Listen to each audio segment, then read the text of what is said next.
നമസ്കാരം. മലയാളി വാർത്തയിലേക്ക് സ്വാഗതം. IT നഗരമായ ബാംഗ്ലൂരിനെ നടുക്കിയ ഇരട്ട സഹോദരിമാരുടെയും മാതാപിതാക്കളുടെയും കൂട്ടക്കൊലപാതകത്തിൽ പിടിയിലായ സോഫ്റ്റ്വെയർ എഞ്ചിനീയർ ശ്വേതയുടെ ചോര ഉറയുന്ന മൊഴി പുറത്ത്. സ്വന്തം പെറ്റമ്മയും ഭർത്താവും അനിയത്തിയും ചോരയിൽ കുളിച്ചു കിടക്കുമ്പോഴും ഒരു തുള്ളി കണ്ണീർ പോലും പൊഴിയാതെ താൻ ചെയ്തത് ക്രൂരതയല്ല, മറിച്ച് സ്വാതന്ത്ര്യത്തിന് വേണ്ടിയുള്ള പോരാട്ടമാണെന്നാണ് ഈ 24-കാരി പോലീസിനോട് വിളിച്ചു പറയുന്നത്.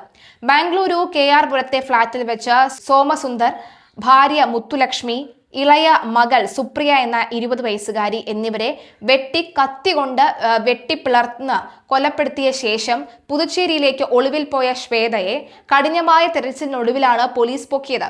ചോദ്യം ചെയ്യലിൽ ഒട്ടും കുറ്റബോധമില്ലാതെയാണ് ശ്വേത പോലീസിനോട് സംസാരിച്ചത്. എന്റെ അമ്മ ഞങ്ങൾക്ക് ഒരു തരത്തിലുള്ള സ്വാതന്ത്ര്യവും നൽകിയിരുന്നില്ല. ഹൈസ്കൂൾ കാലം മുതൽ എഞ്ചിനീയറിംഗ് ബിരുദം നേടി പുറത്തിറങ്ങുന്നതുവരെ ഞാനൊരു തടവുകാരിയെ പോലെയാണ് ആ വീട്ടിൽ ജീവിച്ചത്. എന്റെ കൂട്ടുകാരും സഹപാഠികളും എന്റെ ഈ അവസ്ഥ കണ്ട് എന്നെ കടുത്ത രീതിയിൽ കളിയാക്കുമായിരുന്നു.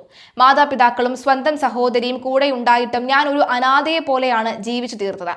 അമ്മയുടെ കടുപ്പമേറിയ മനോഭാവവും നിയന്ത്രണങ്ങളും എന്നിൽ കടുത്ത വെറുപ്പാണ് നിറച്ചതെന്ന് ശ്വേത പോലീസിനോട് പറയുന്നു. തന്റെ ലിവിൻ പങ്കാളിയായ കെന്നത്തിനൊപ്പം ജീവിക്കാൻ വീട്ടുകാർ സമ്മതിക്കാതിരുന്നതും വീട്ടിലെ ശ്വാസം മുട്ടിക്കുന്ന അന്തരീക്ഷവുമാണ് 3 പേരെയും ഒന്നിച്ച് ഇല്ലാതെയാക്കാൻ ശ്വേത പ്രേരിപ്പിച്ചത്.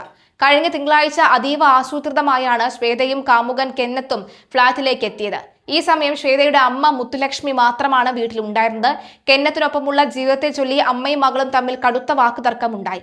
ഇതിനിടയിൽ ഒളിപ്പിച്ചു വെച്ചിരുന്ന വെട്ടുകത്തിയെടുത്ത് ശ്വേത കെന്നത്തും ചേർന്ന് മുത്തുലക്ഷ്മിയെ ക്രൂരമായി വെട്ടിക്കൊല്ലുകയായിരുന്നു. കൊലപാതകത്തിന് ശേഷം ഭയന്നു പോകാതെ പുറത്തുപോയ പിതാവും അനിയത്തിയും എത്തുന്നതിന് മുൻപായി പ്രതികൾ ഇരുവരും ബാത്റൂമിൽ കയറി ശരീരത്തിലെയും കത്തിയിലെയും രക്തക്കറ കഴുകിക്കളഞ്ഞു. തുടർന്ന് ഒന്നും അറിയാത്തതുപോലെ വീടിനുള്ളിൽ ഒളിച്ചിരുന്നു. ആദ്യം എത്തിയ അനിയത്തി സുപ്രിയ ഇരുവരും ചേർന്ന് വെട്ടിവീഴ്ത്തി. പിന്നാലെ എത്തിയ പിതാവ് സോമസുന്ദറിനെയും അവർ വെട്ടി പരിക്കേൽപ്പിച്ചു. ഗുരുതരമായി പരിക്കേറ്റ സോമസുന്ദർ പ്രാണരക്ഷാർത്ഥം നിലവിളിച്ച് പുറത്തേക്ക് ഓടിയെങ്കിലും ഫ്ളാറ്റിന് മുന്നിൽ വെച്ച് തന്നെ മരണപ്പെടുകയായിരുന്നു. അച്ഛന്റെ നിലവിളി കേട്ട് അയൽക്കാർ ഓടിക്കൂടുമെന്ന് ഉറപ്പായതോടെ മുൻവശത്തെ വാതിൽ ഉള്ളിൽ നിന്ന് പൂട്ടി ഫ്ളാറ്റിന്റെ പൈപ്പ് വഴി അതിസാഹസികമായാണ് ശ്വേതയും കെന്നത്തും താഴേക്ക് ചാടി രക്ഷപ്പെട്ടത്. കേസ് രജിസ്റ്റർ ചെയ്ത് അന്വേഷണം തുടങ്ങിയ പോലീസ് ശ്വേതയെ പുതുച്ചേരിയിൽ ഒരു ഒളി സങ്കേതത്തിൽ നിന്ന് പൊക്കിയെങ്കിലും കൊലപാതകത്തിൽ നേരിട്ട് പങ്കാളിയായ ലിവിൻ പാർട്ണർ കെന്നത്തിനെ ഇതുവരെ കണ്ടെത്താൻ കഴിഞ്ഞിട്ടില്ല.